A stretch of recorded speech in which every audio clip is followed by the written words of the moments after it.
Hello. Hello, hello, hello. Okay, I figured out how to do it on like the podcast thing now, and so now it's on YouTube. It should be on Spotify and Apple Podcasts. I don't know if it is or if it isn't. I'm assuming the thing that I'm using is like distributing them, but I don't know for sure. Anyway, hello, how are you doing? Welcome back. Thank you so much for joining. So, first things first, if you're watching this on YouTube, hi, this is my kolache factory. So you might hear me eating this, you might see me eating this. This is my Van Gogh cup, and it's amazing and hilarious because it has band-aids where his ear that he cut off is, and it's so great. So I'll be drinking from this. And today I wanted to talk about hustle culture, taking a step back, and then trying to find like a balance. Because I feel like if you knew me like not even that long ago, I thought I left the whole thing in here for me. I left half in here for myself. I'm actually genuinely upset. Anyway, if you knew me like even a few years ago, it sounds so bad, but a lot of people would be like, boss babe, girl boss. And now that's like such a like term, you know? But anyway, that was very much me. It was like, I was constantly like, okay, go, go, go. You know, like, what do we need to do next? You know, figure everything out. And I think a little bit of that is kind of like, not like trauma, but like just how I was raised, where it was like, if you aren't doing something, you are the laziest piece of shit ever. And that's what I grew up in. So that's what I was like, okay, everybody expects this, right? No, surprisingly. But then it's funny because at the same time, now I'm like, okay, I need to take a step back. I need to breathe. I need to be able to allow myself to be a person and not just like a machine, you know? I think this year, like 2022, I really took that step back. To be honest, it sucked. It sucked so bad. But that's for a number of reasons other than this. But it was a very big adjustment, I think. Getting used to always being on the move, always doing something, always talking to people, networking, trying to advance myself, and then taking a step back and living like the opposite side, you know? And the opposite side, let me tell you, it's just not for me. I'm so sorry, it's just not. I do think that you also need to be able to take a step back and separate yourself from your work as well, because you don't want all of your work, or you don't want all of your happiness and joy and everything in life to be because of how hard you work. Because at some point, you will burn out. You will. And it's going to suck because then you feel less validated in yourself because you're like, oh my gosh, wow, like I literally am not doing anything, you know? And because I'm not constantly moving, I'm not worth anything. And it fucks with your head. It really, really does. For me, you know, like growing up in basically hustle culture and then learning, you know, like hustle culture, you know, like as like the social media kind of thing of it as well, is strange. It's a weird thing. And then, you know, like for me, I was like, yeah, like this makes sense, you know, like the same water that, you know, boils the egg hard or like softens the potato, or like hardens the egg, softens the potato kind of thing, you know, where it's like it's what you're made of. And it's like, yeah, like all this stuff that people are saying is like stuff that I like knew in my mind, but then seeing people take it to just a whole other level, like I don't have a problem with Gary Vee, but I do think that people will take his things and then just way like just turn up the dial, you know? Or like, you know, Grant Cardone. And granted, those guys are also like, I don't sleep, I don't eat, I don't shit unless I'm making money, you know? And it's like, yeah, we need to chill. We need to chill, man. Seeing it firsthand though, with, you know, it's like this is how my parents had to survive versus people doing this because they just want more and more and more money. I feel like this is also very different. It's so funny when I'm drinking out of this Van Gogh mug because it feels like I'm constantly giving Van Gogh like a little kiss on the forehead. I've seen, you know, like the hustle culture out of necessity. I've seen the hustle culture out of greed. And I have seen the very opposite of hustle culture, which blows my mind. Not like the very opposite, but like, I don't know, there's some things where I'm just like, what? Like, how do you sit on your ass and just not do anything but all the time? like I can understand maybe taking like one day every 2 weeks to just like not do shit, and then like the other days, you know, like okay, that's another thing for me as well as like weekends. I feel like there should be a 4-day work week and a 3-day weekend, to be honest. I do think that, you know, we need to be like as productive and as effective and everything as possible, but also that if you're doing everything that you need to be doing, there shouldn't be a reason for you to have to work more than you should, you know? So actually there's this one girl that I love on TikTok. Her name's like Madeline something. And I was like binging her videos yesterday because I was like, I haven't seen her in like a year. Probably more, to be honest. But anyway, so she runs a business, and they're like I forget what it's called, but it's like basically like where you make like no profit, where it's like net zero kind of thing, you know? So, you know, there was, I think it was like last year or something, where her business ended up making a profit. So what they did is, you know, they were like, okay, well, the people that work for us don't really have reliable cars. So they bought everyone reliable cars, you know? So they bought everyone like new cars basically, which was amazing to hear. And I mean, granted, it is a small business, but there are also like really big corporations and stuff that can do that as well. And so I think that comes back to the hustle culture greed part, where it's like, okay, yeah, there's like the whole, we can make money and we can be rich and everything like that. I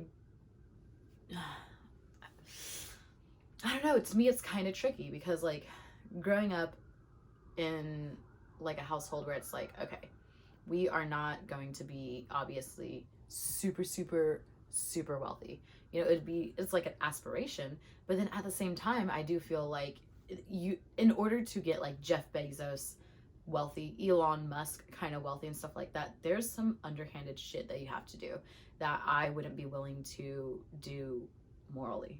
But that's just me. You know, and this is all my opinion, and this is all coming out of my head, and this is just me talking. You can listen, and you don't have to listen as well if you don't want to.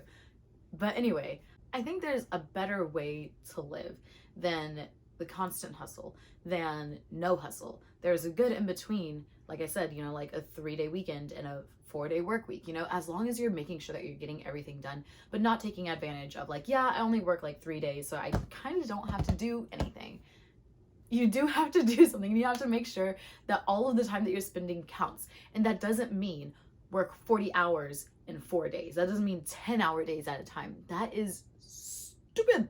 Like that is that. And then also like with sales and everything as well, people expect you, you know, it's like, okay, you know, like once you leave the office, I want you to be doing research on this. I want you to be doing this and that, blah, blah, blah. And I want you to live and breathe and bleed this company. And it's like, oh my gosh, this is actually something that should not be so 24-hour around the clock. Like I'm just gonna be completely working for this company like a machine.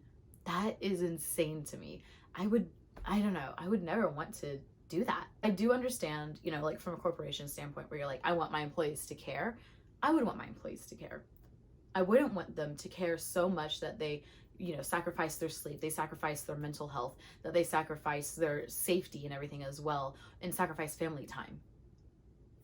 But corporations want somebody who's going to sacrifice all of that for the company, that will continue working after they die.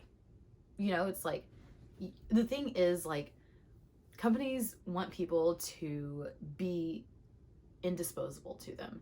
But then once that person is no longer of use and they realize like, I am disposable to this company and I have been disposed by this company, it is like, it's almost heartbreaking for me to see other people go through that, where it's like, oh my gosh, like the world is moving without me. And it's like, yeah, the world is going to move without you. That's how the world works. It's like, it's sad, it's kind of heartbreaking, where you're like, I understand that you gave everything, that you cared so much, but, and I mean, this even comes down to relationships, where it's like you cared and you gave so much and you gave all of you, but the other half was not reflecting it, and the other half truly did not care. And if it was someone else, it would have been someone else. You truly did not make the difference. You know, like the company using you as much as you wanted them to use you is what kind of made the difference. And that could have been from anybody. This isn't to say don't work hard at your job. This isn't to say anything like that. This is to basically be like, this is something that I've come to realize, and that I hope that you would also, you know, like kind of think about. A better world is possible. And, you know, the company like having to make a super big profit for everybody to get bonuses, you know, and, you know, the CEO gets paid like 40 times more than, you know, like every single employee or whatever. I feel like that is, there's something wrong in the machine. And it's not, okay, I don't know if it's something wrong in the machine being capitalism, but I think that we need a different machine, but everything can still work. It's just that people aren't going to be stupid wealthy. You know what I mean? And I mean, this isn't by any means me being like, we need to start a new government, because that is not what I'm saying. What I'm saying is that I think that people need to take a step back from not everything that they're doing, but like, I think people need to take a step back and re-examine what their priorities and everything are in life. For me, I think I've said this before, but like a huge priority of mine is relationships.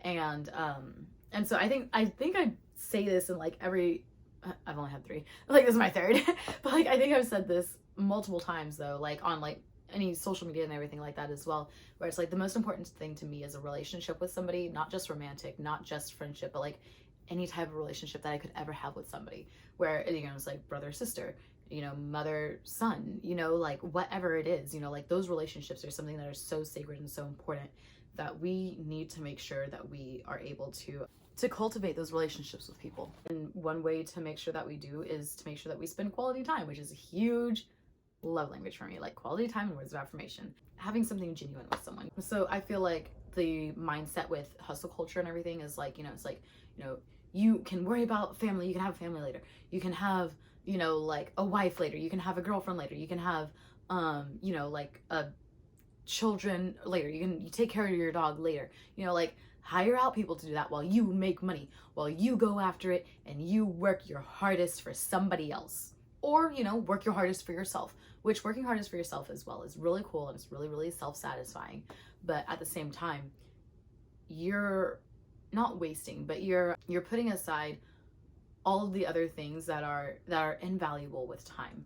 So like for me, if I have a friend that like I absolutely love, and you know, let's say it's like been a couple years and I hadn't seen them, which is normal in adult friendship. Let's say, you know, we live in the same city or something, right? So like we both live in Houston, and they're like, hey, like, you know, like let's go out and do this, or let's go out and do that. And they'll ask me like, you know, like maybe twice a month or whatever, but it's been years, and every single time I say, no, I'm working. No, I have, you know, like I have work, or no, I have to make the sale, or no, I have to, you know, be on this meeting, or no, I have to make this call. But they're like trying at genuine times where it's like you could be off work at this point, you know, but you keep continuing to blow them off. I feel like that is when it gets a bit much, at least in my taste. It's different for everyone. If you absolutely love your hustle culture and you're like, I need to drive an Aston Martin right now and like it's gonna be the best thing in the world, you know, if that's what you want, then go for it. I'm not telling you to not chase your dreams. For me, I would love personally an Audi R8, and I would love, you know, like a giant house for all of my family and everything, and you know, like a place where we can have a safe spot. I would love that for my family. I don't want to obtain that only at the expense of others. So I wouldn't want to get that only because I, you know, was able to, you know, like screw over these poor people in a deal where I give them like a 25% interest rate, even though I could have given them the 12, but if I give them the 25, it would mean I get a bigger commission check. No. I actually worked at a company like that for a little bit, where it was a life insurance company, SLS, Senior Life Services, where they were like, oh, we're going to, you know, like be selling life insurance to all these old people who can't afford it. And I was like, okay. And they're like, and it's affordable life insurance. And I was like, okay. And they're like, and these are the options. And I was like, okay. And then they were like, yeah, so you can do this one, this one, this one, this one, this one. These companies may or may not pay out. And I was like, hold on. And they're like, yeah. And you get a really big commission check whenever you sell, you know, like this one, which is the most expensive one. You can tell them kind of about the other ones, but you're going to sell them on this one, so you can get a bigger commission check. And I was like, I'm sorry, that's not checking out for me. That just doesn't seem right. And I wouldn't want anybody to ever do that to me in my old age and take advantage of me. And I don't want to do that to other people either. Honestly, I made one sale and felt extremely horrible about it. And I left the company. I was like morally and just everything. I would never, ever want to do this again in my entire life. I don't want to. And that was very much the hustle culture of, you know, like, you're gonna wake up, you're gonna make these calls. Once you make those calls, you're gonna drive out and you're gonna spend your entire day on the road, going to these people's houses, and you're gonna make those sales. And I've been in sales for like more than 10 years, being honest. And so like I'm very good at sales. The only reason I would go back into sales if it was something that I would truly, truly, truly feel amazing about, and where I'm like, okay, this is going to be something that's helping other people. That's why I like doing things that, you know, like volunteering or doing things for nonprofits, or like I worked with, you know, like Make-A-Wish and everything, or volunteered at Make-A-Wish before. I did a volunteer project earlier today, you know, like my Bible study group will go out and do service projects and stuff like that. And I think that it's great. I think that it's fun and amazing. And to be able to like help those around you and help your community and everything around you, you know, because you always want to be able to give back in everything that you do. And to me, that's my mindset at least, is like in everything that you do, you always want to be sure that, you know, you're not the only one reaping the benefits. You know, you want to be sure that everyone around you is having the best time, is, you know, like enjoying everything and getting something out of it. There are, you know, times where you're like, okay, I need to make money. For me, I am like that sometimes, but I'm also like, I never want to be the person who's like, I need to make money at someone else's expense, because that feels horrible. Like if it's somebody that cannot truly afford it, I'm not going to try to sell you, being honest, you know. And so like, you know, some people would be like, oh my gosh, like that was such an easy sale, like the person needed this insurance. I did insurance for a while. It's like so it's like, the person needed this insurance, why didn't you sell them? And I was like, okay, first of all, we have all of their information. Their credit score is ass, so we would have been charging them way more. Their like zip code and area and everything as well, like their house, I had to look up to, you know, try and sell home insurance as well. I was like, their home, I was like, they can barely afford it and everything. As it's like, they're telling me that they're, you know, like, you know, they need insurance and everything, and this is a really good company that they've heard of. This isn't a life insurance company, this is one. And so, you know, it's like a really good company and everything that they've heard of. They can, you know, try to make it happen, you know? And if I had gotten that sale, it would have been like, okay, great, now I get the commission from that. But then it's at the expense of somebody else, you know, like struggling. And so it's like, you know, like I had worked at Allstate, and I'd be like, listen, if you moved things around, you could afford this insurance, but please shop before you settle. You know what I mean? Because I wish that some people would have told me that, like over the phone with, you know, doing insurance or doing, you know, like, you know, getting an apartment or whatever beforehand. I wish they would have told me so many things before I made the final decision, because if they did, it would be a completely different story. Let me tell you all about this. The first car that I like bought on my own was a, what was it, a 2012, I want to say, Nissan Altima. It must have been an Altima. And the guy, I was like, listen, I need a car, because I lived in, you know, like, you know, Houston, and I had to work up in Spring and Tomball. So it's like about like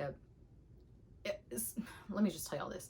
I spent about 2.5 to 3 hours on the road every single day, because it would take me 30 minutes to get up there, because I would take the loop, and that was a toll road. And then it would take me usually like an hour and a half, 2 hours or so to get back, because I didn't want to have to pay for the tolls all the time, because just going up there, like just, you know, taking the tolls to drive up was $300 a month. Hey, editing Alyssa. So the tolls, they were expensive, but I also had other things that I had to run back into town and then run back up there for. So the tolls, just know they were stupid though. They were stupid high. It was $300 a month to get to work one way. So I was like, I'll just do the $300 a month and not make it, you know, $600, because that would be stupid. And I'll just go ahead and spend even more time in my car on the road, and that's fine. The issue being that my car was not reliable. And so that's where, okay, actually, hold on. So I would spend, you know, like all that time or whatever on the road, and I would be listening to podcasts. I'd be listening to things like the School of Greatness, write this down, School of Greatness from Bliss House. I would be listening to, you know, like the Financial Feminist from Tori. There's a bunch of different like educational podcasts that I would be listening to. Or I would find a Tony Robbins thing on YouTube, and I would listen to that, you know. or I would listen to audiobooks or different things like that so I could like educate myself. But then at the same time, you know, like I did have a car that was amazing, was super, super great. It was a 2006 Honda Civic and I loved it, but I lost it in a flood because the car flooded, unfortunately. And so did my Bible that my first boyfriend gave me, and I was like, dang, that sucks, but you know, c'est la vie. I went ahead and lost that car. I don't go ahead and lost the car in the flood, but like I did lose the car in a flood. So you know, I was like, I need a car. Like I was using my dad's car to get to work, and him and I would ride together, and we worked at the same office, which was really great. But then, you know, our schedules always didn't line up, and so I was like, fuck, like I need to get a freaking car. So it's weird seeing my hair in the box behind y'all because I cut it and now it's just in a box, and I did find a seller, so, or a buyer, I guess. So I sold my hair, which is weird because I always donate it, so it's weird to say that I sold it. Anyway, picture this. I am at a car dealership. I think I was 20 or 21 years old, and I had to, I might have been 21, 22. Anyway, so I had to buy a car, and I didn't know anything really about buying cars. This is, like I said, my very, very first car. So both my parents are with me, and we're trying to find something that would be like within my price range so I could, you know, like pay it off or whatever. And we ended up finding a car that was $4,000, and it was the Nissan Sentra. I want to say it was like 2012 or something like that. That car stopped on me on the road. The brakes would work majority of the time. I would, you know, be driving, and then it'd, you know, just like do like a really weird shake, and it'd like slow down, and then I would be fine to drive. Sometimes it would not start up. And the salesman told me none of this going into it. Granted, he's like, I'm here to make sales. You were not there to make ethic sales, you know? And I was like, what the fuck? Like, why wouldn't you tell me about any of these issues? Obviously, I would want to know if my car has transmission issues or anything like that. But, you know, it was fine on the lot, and, you know, fine on the test drive. And then, you know, a few months after, it was just like, you know, shaking and everything. And I was like, I am gonna have to get a new car soon, and this sucks. And they sold me at a 24% interest rate because I was young and my credit was horrible. But that's because of a loan that I didn't know was taken out under my name, and dropped my credit score down to 400, and I was really struggling to get it up, and then I needed a car at that same time. A lot of things were not lining up for me. So I was like, I mean, I guess I'm gonna get this car because I need something to get to work. So I used that car for as long as possible. You know, afterwards, you know, my mom was like, you could have done this, you could have done that, you could have, and I was like, you should have fucking told me, you know. But then at the same time, I also was like, you know, like, let me purchase my car or whatever, you know. And yeah, I didn't have a cosigner because my parents' credit score and everything wasn't much better than mine. So I was like, okay, well, it's just me on this loan, which I guess is a good thing because then it doesn't put any financial pressure on them. But it also was like, damn, dude. So I was paying about $400 a month for that car in just the car payments. Now I'm paying about $400 a month for my car, but it is a 2020 and it works amazingly, like perfectly. I love it so much. It never stalls on me. It does exactly what a car is supposed to do, and it looks good, and, you know, can fit a lot of people, so we're good. And I like to go on road trips and stuff like that, so we do that in my car, and it's really nice, and I love it so much. And the roof doesn't sag. The roof is, you know, actually a roof. It's crazy, I know. Yeah, but I'm paying for $400 a month on, or almost $400 a month on that car that I have now, and it's supposed to be paid off in 5 years, but I'm ahead of payment time, so what can I say? I had that car salesman told me, you know, like, hey, these are issues that you might have down the road because this car is known for, not just, you know, like that specific car, but like, I think I really want to say it was a 2012. It could have been in 2015. I have no idea. But, you know, the 20 whatever Nissan Sentra is known for transmission issues. And I would say, you know, like, what is a transmission issue? Like, I don't understand what you're saying. And then he would have said, it means it stops on you on the road. And I would have been like, thank you so much for letting me know. So I will not be buying this car. If you have anything, maybe a little bit more, maybe a little bit out of my price range, but we can make it work, we can do that. But He didn't say any of that. He let me buy that car. And I was so mad. I was so mad. Later on, obviously, whenever it stopped working on me and it stopped in the highway, in the middle of the highway and everything like that, then yeah, I was mad. He was in very much hustle culture. I'm gonna get that sale. I'm gonna get what I want. I'm gonna meet my quota no matter what I have to do, no matter who I screw over. I feel like that's what a lot of people's mentality is whenever it comes to hustle culture is, you know, like, I'm in it for me and nobody else. Everybody else can go screw themselves. And it's like, no, no. And I don't know, that's just something that like I've never really understood. And so I've needed to take a step back because I was like, you know, following a lot of like, you know, like Mindset Mentor or whatever, pages like that. And it's like a picture of a lion and it's like, you know, like the leader of the pack and everything like that. And it's like, actually the leader of the pack still has their pack that they rely on. And there's no really like leader of the pack. Everyone kind of takes turns and helps each other out, you know, like it's goofy. Taking a step back and then, you know, becoming a waitress and seeing the other side of hustle culture where everyone's, you know, like trying to make sales, trying to make these tips and everything like that, but then simultaneously blowing it on coke and like just drugs and everything galore. I was like, are y'all good? Like, I was, because I don't do that. I don't do any of that. And so then being like immersed, I guess, in like a culture that does that, I was like, I need to get the fuck out of here. Because it's like they don't want to do anything other than sit around, smoke, joke, kiki and everything. I was like, y'all are wild as well, you know. So like finding a good in between, because, you know, it's like they genuinely did not want to do anything, and then they would talk about, you know, like, it's like, oh my gosh, like I'm so mad because like my girl wants me to, you know, like work out with her or something like that. I'm like, you need to work out. Like, why don't you? And they're like, nah, because, you know, like I like being a waiter and I like waking up at 3 in the afternoon. I'm like, granted, during the summertime in school and stuff, I would be waking up at 3 in the afternoon because I was a child. You are a grown man with 3 daughters.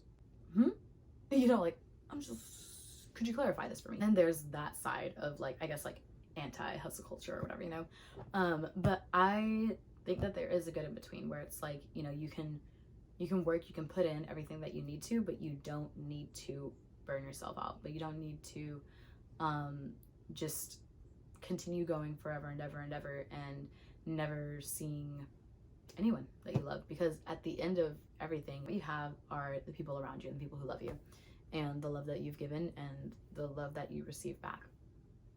Your job is not coming with you. Your job is not going to carry on your legacy. You want, I don't know, for me at least, what I want is to be known as somebody who just like had a good balance and just had love for others. I think that's just a very important thing. Granted, am I the best at it? No, not at all. But I do think that another thing about hustle culture is like where you turn everything that you love into a hobby. And I think that there need to be some hobbies for yourself. You need to take a step back and be like, okay, I like doing this because I like to do this, you know? So like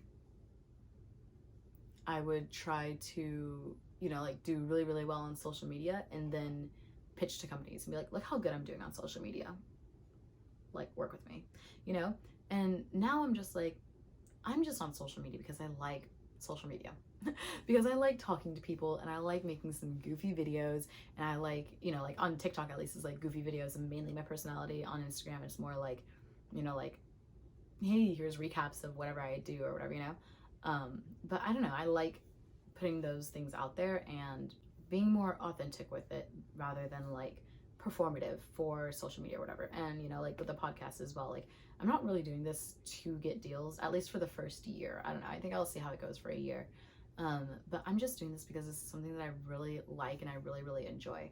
And I love talking. And whenever I do like my Instagram lives or anything like that, or not Instagram lives, TikTok lives, whenever I do my TikTok lives or anything like that as well, I think that it's really fun and I love talking with people. And so like having conversations and everything back and forth. So like last night I was doing a TikTok live and I was talking to like, I think like 2 people the entire live, and it was really fun and it was really nice. And so we were talking, they were asking about my hair or whatever, and they're like, oh, like, how do you do your hair? And I was like, oh, like, this is how, like, I wash my hair and everything like that. they're like, oh, okay. And then they were asking about, because like I like to do night routines and everything, so they're asking about like my night routine. They're like, oh, like what do you do for your skin, or like how do you wash your face? I didn't realize that there was, and it's so bad because it's so ingrained in me, but it's such a need in the market. You know. And so I was like, what I can do is like make a little series or something on TikTok for y'all and do that. Like, of course I told them, you know, like, this is how I wash my face, these are the different steps and everything like that. I mean, like, for me, like, I didn't even know how to wash my face until my aunt taught me. And even then I was like, I don't know if that's right. And this was even before like YouTube, with, you know, it was like how to wash your face, how to, you know, like go on a date, how to whatever, you know, like this was before I knew that that was something that was like commonly searched on YouTube. Like I didn't even really realize, I think, that like makeup tutorials were totally a thing. Like I knew that there were like lifestyle people. I figured that out whenever I was like 16, 17-ish. Then there's like Lauren Elizabeth and everything like that. And Lauren Elizabeth actually has a podcast that I like to listen to. So does Peyton Starr. I like to listen to some like influencer podcasts every now and then because I think it's really fun. And it's a really nice like background noise kind of one, you know? So it's like something that I'll like clean my room and do, not drive and do. Like drive and listen would be more like Lewis Howes, because that's where I'm like, okay, I'm gonna sit here, I'm gonna soak in the information. But you know, like you know, cleaning my room or doing whatever is more like, you know, Lauren Elizabeth, Emma Chamberlain, Peyton Sarton, where it's like, you know, like they're in the background, they're talking really about nothing like I'm talking about, you know. But it's just entertaining. It's not that I'm trying to turn this into a business, it's just that I'm doing something that I really like. If enough people also like it, then it could run into a business, but that's not the current goal. I will say one thing about hustle culture that I do love are the outfits. Y'all, I love some outfits. So like I don't know what it is about business casual, and I'm so sorry if you don't like business casual. I love it, but oh, there's something about the outfits that are absolutely amazing. I'm just like, dang, I could wear this all the time, all day, every day. You know, nice pair of loafers, or even like with a little, not a little skirt, but a skirt and just a nice top or something like that, you know, and a blazer. Oh yes. And just accessorize it right, absolutely yes. High heels, I love wearing heels. So like even some like heels with like some really nice pants and you know, like a button up, or even just like a poofy top or something like that. Absolutely amazing. Anything really with heels, I'm just like, yes, let's do it. Absolutely, please sign me up. I love them. Anyway, back to finding a balance though. I do think that it is important to see kind of both sides, where it's like, you know, continuous go, go, go. There's no rest for the wicked, you know, like plenty of time to sleep when you're dead. It's kind of stuff like that. I think it's important to see that side and to be a little bit immersed in that side. I think it's important to see the other side where it's like, we do nothing and we're okay, and to be a little immersed in that, or not, you know, a little immersed in both, and then be able to decide what your happy medium is. For me, my happy medium is you know, like I said, like an ideal 4-day work week, 3-day weekend, where it's like, okay, we're gonna go ahead and we're gonna like create these things or do whatever we need to do, and then we're gonna relax afterwards. There's never anything wrong with going after what you want. But like I said, I think my biggest thing is the ethical factor of it, where it's like, am I going after what I want and helping people along the way, or am I going after what I want regardless of what anyone believes or wants? Is this something that is 100% like fully necessary, or is this something that, you know, it's like I could be helping out other people along the way, I'm just choosing not to, you know what I mean? So like I said, whenever it comes to sales, I'm not going to sell anybody that can't afford it. I mean, everyone needs some products, but that doesn't mean that I have to give you the most expensive ones that I can make the biggest commission. I'm not going to do that. Like insurance. Everybody needs insurance. I'm not going to sell you the most expensive insurance that we have, and it may or may not be 100% guaranteed, so I can make a good commission. I'm not going to do that to you. I don't know, because even people on Wall Street, you know, like probably take an oath or whatever to be like, on my honor, like, honor the Wall Street flag. I pledge allegiance to the one nation under Wall Street, money and drugs. Like, I swear that's the Wall Street pledge. I think that there needs to be more ethics that are clearly shown. And whenever there aren't, it is devastating. It's kind of devastating. I don't know, I feel like this is like a really short podcast, and like they're just not as long as the first one. The first one was like an hour and something, and then this one is like the second one was like 40 something minutes, I feel like this one's gonna be super, super short, and I'm so sorry. I don't want them to be short. I'm just like really trying to like, I don't know, because I feel like I could talk to y'all forever about anything, but I also need like people to like actually interact with, you know. I'll just give y'all a little life update real quick as well before I end it. So, oh my gosh, actually, you know what? I love doing. So my friend, or my, I guess, ex-best friend, her and I used to do a high-low lesson learned of the week. We didn't continue it for very long, but it was very nice and very, very useful. So I think I could carry that with y'all. So my high of the week was, let's see, I think definitely getting to spend time with my dad, getting to do this event and everything, and making, I finished the video and then realized that it was dead. So I finished up like almost the entire video. Just wanted to pop back in and say hello. Hey, what's going on? Also, sorry if the volume is a lot louder, and that's just because right now I'm louder because now I have energy because I just took a small nap. Because earlier I was tired as shit because I just got done volunteering, but now I feel rejuvenated, re-energized, and I feel super great. But we're gonna end the video. So basically, yeah, highs, lows. Okay, so yeah, I told you all my highs. My lows were just like family drama, and my lesson learned is that I need to have patience and I need to trust in God and wait on his timing, because I struggle. I really do. But I'm trying to learn, and I'm trying to be like, okay, what am I supposed to be learning here? Which I do feel like I do that oftentimes, where like if something isn't going how I want it to go, I'm like, okay, what's the lesson that I need to learn to, you know, to make it through, to chill, you know? So yeah, anyway, there's that. And that's really it right now. Sorry I got super energetic at the end. I don't know what to tell y'all, but good night, farewell. I'll talk to y'all later, and thank you so much if you literally stuck through this entire episode. It wasn't like the longest or whatever, but I want to make them like a little over an hour. All right, well, I will talk to y'all later. Bye. Oh yeah, go buy yourself some flowers.